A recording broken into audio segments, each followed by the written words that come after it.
құрметті білім алушылар. Диана жоғары медицина колледжінің арнайы пән оқытушысы Асқар Самал. Сабақтың тақырыбы өкпе жүрек реанимациясы. Сабаққа дайын болсаңыздар, сабағымызды бастаймыз. Сабақтың тақырыбы өкпе жүрек реанимациясы. Сабаққа дайын болсаңыздар, сабағымызды бастаймыз. Адамның өзімнің қауіпсіздігімді қамтамасыз етемін. Есін анықтаймын.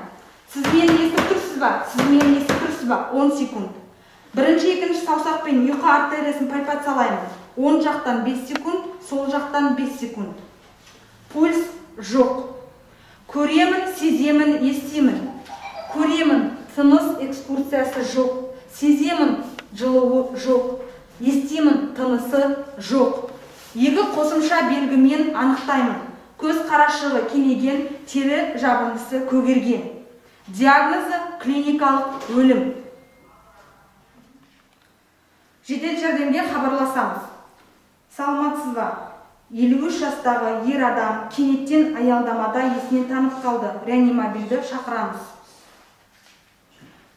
Адамды қатты жерге жатқызып, аяғын 30 градуста Ленгеренбург деңгейінде көтереміз. Қысып тұрған киімдерін босатамыз.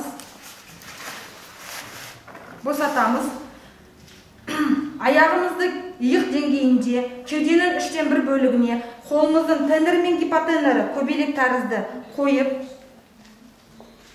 тереңдігі 5-6 сантиметр, жиілігі 100-120 рет 30 компрессия жасаймыз.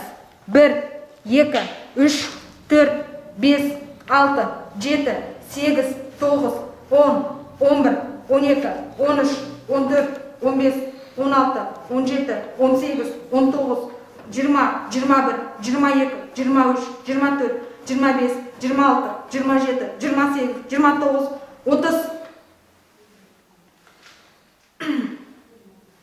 Науқастың басын оң бүйірге қаратып, құсық массасымен және де тіс протездерін алып тастаймыз. Басын қалпына келтіріп, Питер Сафар үштік әдісін қолданамыз. Мойынын максималды түрде көтеріп, қолымызды маңдайға қойып, екінші саусақпен мұрын қуысын жауып, бас бармақпен төменгі иекті түсіріп, 2 рет дем береміз. Интервалы 5 секунд.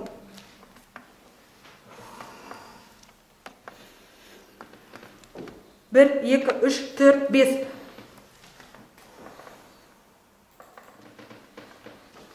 Енді ұйқы артериясын пальпациялаймыз.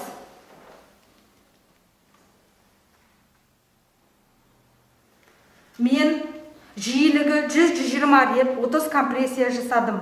Бұл бір кезең. Осы кезеңнен 5 жасау керек. Ол бір период.